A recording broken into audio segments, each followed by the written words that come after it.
Hi, everybody. Welcome to the SystemsNull podcast. I am your host, Lisa Cow, and through this podcast, we're going to be looking at a bunch of different fun stories and news bits regarding machine learning, regarding open source development, Linux, cloud native development, a lot of different tech news, I think is the overarching theme here. But yeah, today we have a lot of different fun stories that I'm really excited to get into, including Nvidia, Mozilla, ChatGPT, some of the Grace Hopper conference stuff, and some miscellaneous open source updates. Won't keep you here too long, so let's get right into it.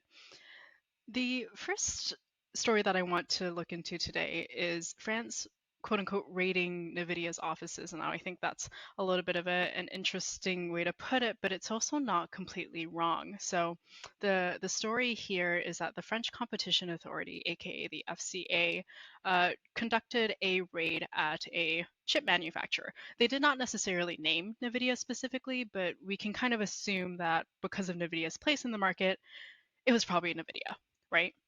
So this is interesting because the EU has a lot of anti-competitive practices, especially when it comes to Silicon Valley companies, but there's also a lot of other friction regarding privacy, right to repair, especially within the last 5 to 10 years. So, what is this really all about? Well, this is, again, part of an inquiry into potential anti-competitive practices. What we can assume is by NVIDIA. So according to the Reuters article that I was looking at, NVIDIA has a 84% market share of the GPU market. That is incredibly huge, especially considering how much revenue this market generates with, the rising of machine learning, any sort of computer processing that needs to happen, which is pretty much so many things these days. So really, it's really far ahead of any of its competitors, and its competitors are not small fry either. You have Intel in this space and you have AMD, and those are huge companies as well, but Nvidia still holds this huge market share. And so this market's valuation is around 1 trillion, and Nvidia is also kind of growing quite a bit too. It almost seems like this unstoppable force. So I can see why, even just as a precaution, maybe the FCA investigating some things around. Now, do we know if they actually found anything or have any really strong leads to go on? We don't know. This is really, not a ton of information has come out here. And as part of that, we're just kind of going to have to sit and wait. That's how these things go. Things lie low, and if something big is coming up, then we'll hear about it in a few months, if not maybe even a year or two. But that being said, a monopoly can always be considered, not great, right? Especially with a market as huge as this. So who knows what might happen there. Again, we might see something come out of this. What we really have to do right now is just wait and see. But we do know that Europe is at least looking into this.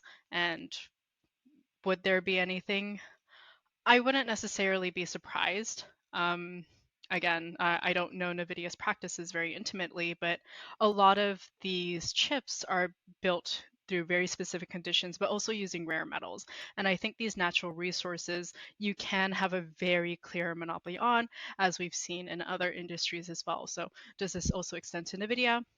We're kind of going to have to wait and see. But I do see that at least being a bottleneck for other companies to come through as well. It's not easy to build a chip like this. You need very specific conditions to get it right, and you need very specific materials. And I think that those are very limited in not only quantity, but also in terms of expenses and who can actually afford to build a facility to create, high-end GPUs like this. So again, we will see. And I am really looking forward to having, anti-competitiveness as part of the conversation when we talk about Silicon Valley. It's already been part of this conversation for a while, and we're just going to see it move forward.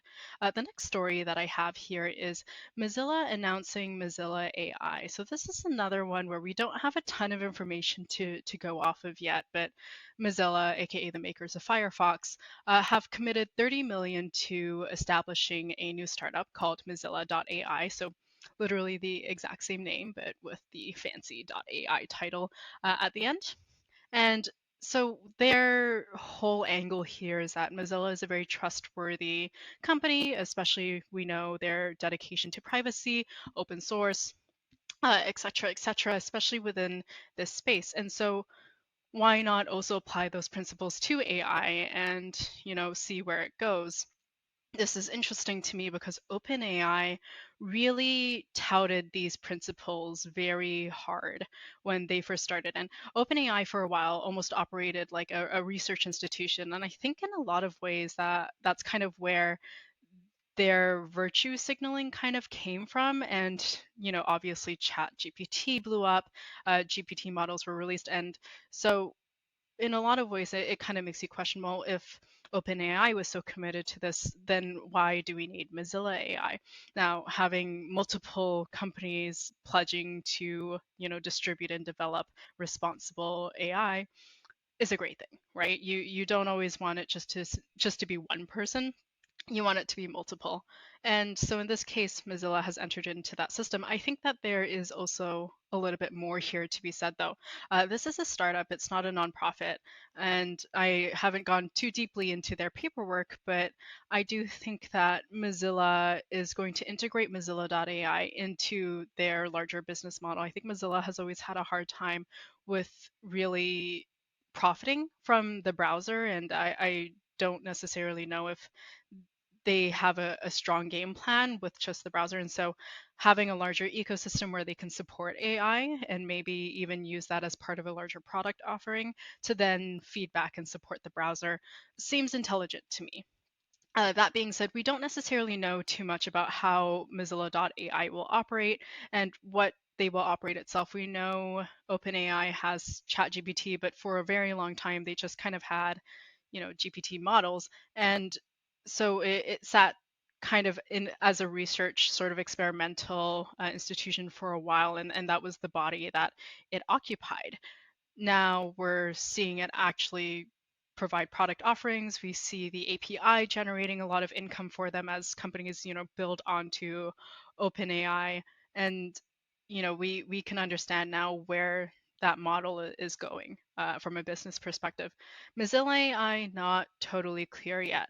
And so, according to one of their blog posts, where they used to announce this, they want to develop trustworthy AI products, really focusing on agency, accountability, transparency, openness. So a lot of these words kind of, sweet talking almost, but I do think that Mozilla has a really good track record when it comes to these things. I'm very excited to see where they go and if they're planning to scale really at the same level that OpenAI is. So next up, before we move on to this, I also just want to say that according to this blog post as well, they're really looking at a decentralized, trustworthy AI ecosystem. So again, decentralized, my apologies, can mean a lot of things. It can be a spectrum almost. So I don't necessarily know how well in practice that will be if they're creating their own ecosystem there. I think OpenAI does a really good job of also kind of decoupling themselves in a lot of ways. Well, sort of. But yeah, I mean, so according to this blog post as well, Mozilla AI's initial focus will be on creating safer, more transparent generative AI tools and people-centric recommendation systems that enhance well-being. The company will be led by Managing Director Moez Dreyev, supported by an initial board consisting of experts. So very straightforward here. Again, we won't really know whether or not this is a project that extends into 5-10 years from now, and we just kind of have to see what they do with it. I am looking forward to seeing more AI integrated into the Firefox browser, though. I think that it is something that it could really benefit from. So the next story here that I have is ChatGPT now being able to see, hear, and speak. So ChatGPT has announced some new features, mainly, this sort of multimodal AI system, and I think this is really interesting and a natural extension and next step as we move forward. So, again, enabling ChatGPT to not only, have text prompting and text responses, but also analyzing and responding to images, allowing users to receive instructions based on like certain uploaded photos, and so you know, uh, again, I think that this is a natural extension. And the reason why I think that is because a lot of machine learning models within these sort of individual spaces of verbal information. And when I mean verbal information, I really mean language, right?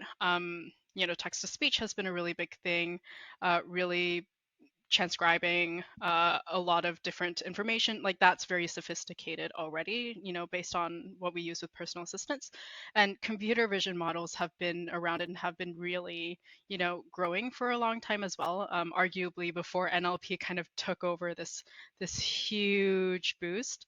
Computer vision was sort of the hot thing, really. What you had as a barrier back then was annotation, encoding, and you had a lot of manual tagging of different, training data sets.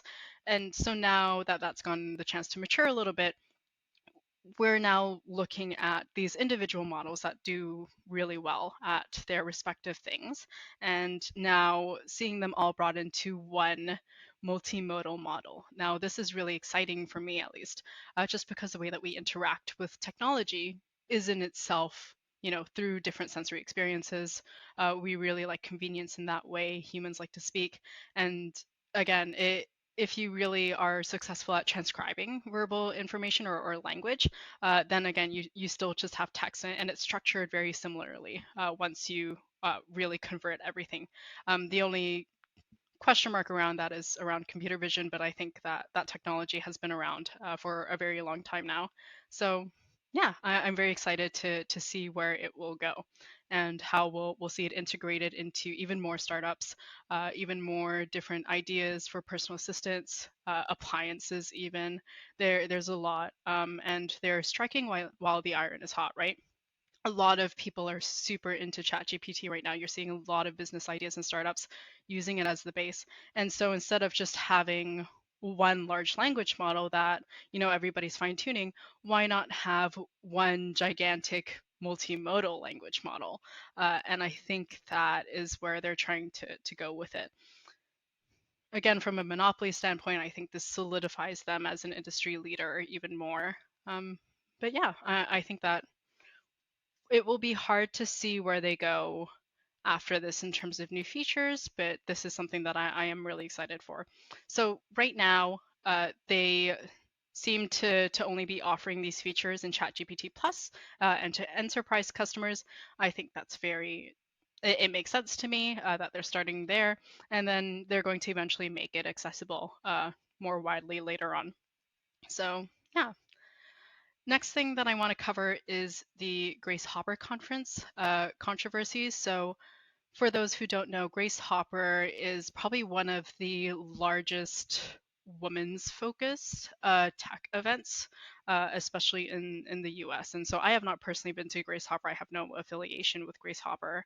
But basically, the TLDR is that they had about, I think it was around 40%, but don't tag me on that. Um, Male attendees, and typically that's very rare for something like Grace Hopper and for other women's conferences as well. And the reason why you're seeing this is because in a market where nobody's really having to job hunt, women's spaces can just remain women's spaces because nobody really has the incentive to go to these different hiring fairs if they are already securely employed. Yet the market has been so tumultuous lately, and so many people have been laid off that increasingly so people get desperate to go wherever they can, where there's a job fair, where there's recruiters, really just to provide for their families. And so it's a tricky bit of business. Legally, you can't like just exclude anybody that's not your target audience. That can get you into a bunch of bad practice. And it can also, miss a lot of nuance that these conferences try to include. Inclusivity can be a spectrum in a lot of ways. And so, uh, you know, the organizers, anitaB.org, they have released a statement on LinkedIn, and so there seems to be a lot of recognition for it. What they plan to do next year, if the market is still where it's at right now, I would be very curious to see, because I think just outreach is not necessarily enough. But also, you can't purposely exclude men. I think that's also very harsh in an equal way. So, it's interesting for those of you who wonder why this matters. I think that safe spaces and all of that, typically recruiters and companies that sponsor these sort of events are promised a very specific audience, and specifically an audience that they are trying to fill within their companies in terms of demographics. So recruiters might have a very specific budget just for hiring, people that meet demographics that aren't already represented in their companies. That can look like so many different things. And when companies aren't necessarily getting what they're promised, that can be tricky, right? Not only that, but attendees are promised a very specific experience, and that experience can not be delivered. And maybe the real question is not necessarily are the gender ratios represented, but is everybody respectful of the mission? There's a lot of different online stories out there. It's a rabbit hole that you can get into, and I certainly won't within this podcast. But again, something to keep an eye on. And yeah, who knows? I'm very curious as an event organizer within this space what they do. Next bit of information that I think is very interesting, just a small win before we get into our open source quickfires, is Hacktober is entering its 10th year. That is really exciting to see all of these open source contributions span over a decade. I think the last time I checked, there were 63,000 participants. That's insane. And a huge bit like that, that's a huge bit of community to really tap into, especially if you're an open source developer. So I'm very excited to see people, contribute. They seem to really, allow everybody to contribute in their own way. They have low code / no code ways to contribute if are beginner or new to the field, as well as some more advanced ways to get involved with packages. I think open source has really, boomed and become so integral, especially within, the cloud development world. And so to see these projects grow is great. The only other thing that I would note is I don't think they're doing t-shirts. I don't know if they did t-shirts last year, but because the size has become so huge, it actually becomes really detrimental to them, not only financially, but from a carbon emission perspective to ship these physical t-shirts out every single year. So they are stopping that. They are moving now in the of digital badges, and I guess you can order stickers if you want to, but it makes sense to me. I don't see it scaling really well, this model of sending physical t-shirts out to everybody. And so, that's that. Just them's the breaks. But yeah, do check out Hacktober. I think it's still going on if you're interested. Next is our open source quickfires. So these are just some little tidbits of news that I found interesting. Nothing really crazy, we just have two. The first is Kestra and Terraform teaming up. So Kestra I have not used before, but I kind of went down this rabbit hole just from what was presented to me on LinkedIn. And so it's an open source workflow orchestration and scheduling tool. Weirdly enough, sort of in the same vein as an Airflow or a Dagster, except its approach to these things is very different. So instead of using, DAGs, which are like directed acyclic graphs, they instead use declaration as sort of their bread and butter. So what you're seeing here is that they're using, YAML or JSON as their configuration files. And I think this really borrows from more of a DevOps mentality and how DevOps would approach something like workflow orchestration within the data engineering world, instead of like DAGs, which I feel like can be a very specifically data engineering thing. And so they have partnered with Terraform to increase their interoperability, really just declaring everything. I think that's very interesting to see as we have more alternatives to DAG-based orchestration systems and schedulers, how this will kind of grow. And I'm sure there's a million others on the market too. This is a really hot topic right now for folks to look into, and you'll see a lot of different startups as well around this.